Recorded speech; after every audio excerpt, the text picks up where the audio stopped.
7 సంవత్సరాలుగా శ్రీ పవన్ కళ్యాణ్ గారి నాయకత్వంలో నడుస్తున్న మాకు ఈరోజు ప్రజల్ని ఇంత దగ్గరగా కలిసేందుకు అవకాశం ఇచ్చినటువంటి శ్రీ పుట్టా సుధాకర్ యాదవ్ గారికి మనస్ఫూర్తిగా కృతజ్ఞత తెలియజేసుకుంటున్నాను. ఈరోజు ఈ గ్రామస్తులు ఆహ్వానం పలికిన తీరు ఎలా ఉంది అంటే, నాకైతే ఆహా అగ్రహారం, ఓహో అగ్రహారం అని అనిపిస్తూ ఉంది. నిజంగా ఎంత పెద్దలు ఎంత ఇంట్రెస్ట్గా అసలు చక్కగా వింటున్నారు మీటింగ్ని. మీ అందరికీ ప్రత్యేక ధన్యవాదాలు తెలియజేసుకుంటున్నాం. ఈరోజు మైదుకూరు మున్సిపాలిటీ దాదాపు 24 వార్డులు ఉన్నాయి, 30,000 మంది జనాభా ఉన్నారు. ఏ వార్డుకి వెళ్ళినా కూడా వీధి లైట్ల సమస్యలు, డ్రైనేజీల సమస్యలు, అన్ని సమస్యలే ముట్టుపడుతున్నాయి. అసలు ఎక్కడ చూసినా కూడా సమస్యలే. మున్సిపల్ చైర్మన్ వార్డులో కూడా ఈరోజు సమస్యలే. రోడ్డే లేదు, బోర్లే లేవు.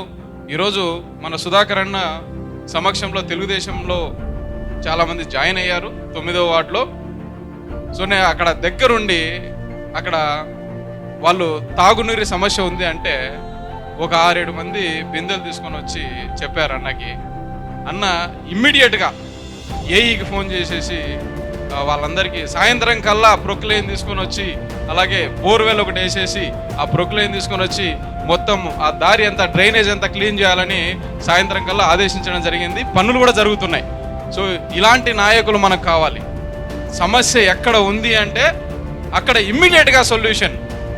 మన సుధాకర్ అన్న గారికి మనము ఎప్పుడు రుణపడి ఉండాలి. అలాగే ఇందాకే దారిలో వచ్చేటప్పుడు ఎస్టీ కాలనీలో దాదాపు 200 మంది వాసులు ఉన్నారు. వారికి రామాలయం కావాలి అంటే ఇప్పటికిప్పుడే నా కళ్ళ ముందరే జరిగింది. అది నేను ఆశ్చర్యపోయినా. అప్పటికప్పుడే శ్రీవారి ట్రస్ట్కి ఫోన్ చేసేసి, తర్వాత కడపలో ఒక అధికారి ఉంటే ఆయనకు ఫోన్ చేసేసి శాంక్షన్ చేపించేశారు. అసలు చాలా శుభ పరిణామం ఇది. ఇంతకుముందు ఆయన బోర్ వేయించారు. బోర్ వేయించిన తర్వాత వాటర్ సమస్య ఉంది. ఆ గ్రామంలో కూడా ఎవరు వచ్చి కలవలేదు. కానీ ఇప్పుడు చెప్పారు నీటి సమస్య చాలా ఉంది, ఇంటింటికి కుళాయి కావాలి అంటే ఇమ్మీడియట్గా మాట్లాడేశారు. నాకైతే ఈరోజు చాలా హ్యాపీగా ఉంది. ఎందుకంటే నా కళ్ళ ముందరే ఈయన చేసిన పనులు కనపచ్చాయి. నిజంగా ఇలాంటి నాయకుడు కావాలి. అన్ని అబద్ధాలు చెప్పుకుంటూ ఊరికే చేస్తాంలే చూస్తాంలే అని ప్రజలు వెళ్తే దున్నపోతు మీద వాన కురిసినట్టు ఉంటున్నారు ఇప్పుడున్న శాసనసభ్యులు. అలాంటి వారు కాదు మనకు కావాల్సింది. అగ్రహారం గ్రామస్తులారా, అగ్రహారం ఓ యువత, చదువుకున్న యువత, మీరందరూ ఆలోచించి ఓటేయాలి. ఇక్కడ నాయకుడు ఈ విధంగా స్వచ్ఛంగా చేస్తుంటే మన జలగన్న అలియాస్ జగనన్న అలియాస్ తుగ్లక్ ఇలా ఎన్నో పేర్లు పెట్టారు ఆయనకు.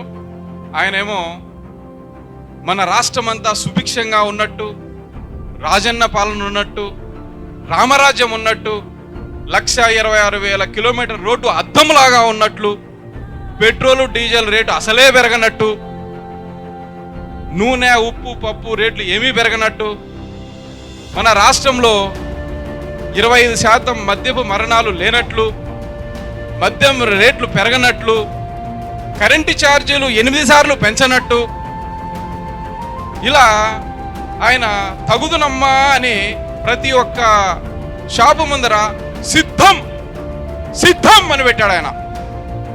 జగనన్న అగ్రహారం సాక్షిగా చెప్తున్నాం, మా అగ్రహారం వాసులతో కలిసి చెప్తున్నాం, మేము కూడా సిద్ధమే, మేము కూడా సిద్ధమే.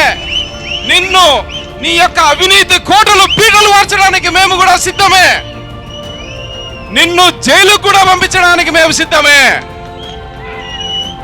నిన్ను గద్దె దింపడానికి కూడా సిద్ధమే. సేన సిద్ధమా? అగ్రహారం వాసులారా సిద్ధమా?